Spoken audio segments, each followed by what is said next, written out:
50 কোটির মাদক জালে আন্তর্জাতিক মাদক পাচার চক্রের পান্ডার স্ত্রী মাদক কারবারি শেখ মুনিরের স্ত্রী শায়েস্তা খান সহ দুজনকে গ্রেফতার করল এনসিবি। আরো বিস্তারিত জানাবে অমিত সরকার রয়েছে আমার সঙ্গে। অমিত, ইকবালপুর এলাকাতে নার্কোটিক কন্ট্রোল ব্যুরোর তৎপর অভিযান চালিয়ে আন্তর্জাতিক মাদক চক্রের পান্ডা শেখ মুনিরের স্ত্রী শায়েস্তা খান এবং তার এক সহযোগী গ্রেফতার করা হয়েছে এবং বাজেয়াপ্ত করা হয়েছে প্রায় 50 কোটি টাকা মূল্যের মাদক। এমনটাই কিন্তু এনসিবি সূত্রে জানা যাচ্ছে। এছাড়াও নগদ 4 লক্ষ টাকা সহ বেশ কিছু সামগ্রী সেখানে বাজেয়াপ্ত করা হয়েছে।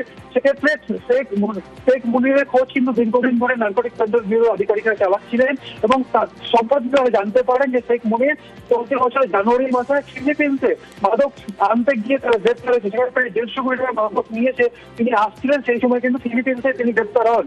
পরবর্তী সময় তার গ্রেফতারের পর শেখ মুনিরের গ্রেফতার হওয়ার পর তার স্ত্রী শায়েস্তা খান কলকাতায় বসে আন্তর্জাতিক মাদক চক্রের কারবার তিনি চালিয়ে যাচ্ছিলেন এবং সূত্র মারফত খবর পেয়ে এনসিবির তরফে বা নার্কোটিক কন্ট্রোল ব্যুরোর তরফে অভিযান চালানো, তারপরে শায়েস্তা খানকে গ্রেফতার করা হয়েছে এবং এনসিবির সূত্রে যে দাবি করা হয়েছে তাই যে সমস্ত মাদক সেখান থেকে পাওয়া গিয়েছে তার হিউজ কোয়ান্টিটি পাওয়া যায় এবং এমন কিছু মাদক সেখান থেকে উদ্ধার হয়েছে যা দীর্ঘদিন কলকাতাতে সেই মাদকের চল ছিল না, হঠাৎ করে যে মাদক কিন্তু কলকাতায় আসতে শুরু করে। সেক্ষেত্রে শায়েস্তা খান এবং তার এক সহযোগীকে গ্রেফতার করা হয়েছে এবং আলিপুর আদালতে পেশ করা হয়।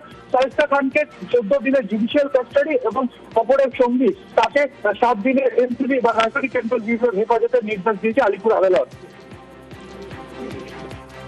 কলকাতায় উদ্ধার 50 কোটির মাদক জালে আন্তর্জাতিক মাদক পাচার চক্রের পান্ডা স্ত্রী মাদক কারবারি শেখ মুনিরের স্ত্রী শায়েস্তা খান সহ দুজনকে গ্রেফতার করে এনসিবি।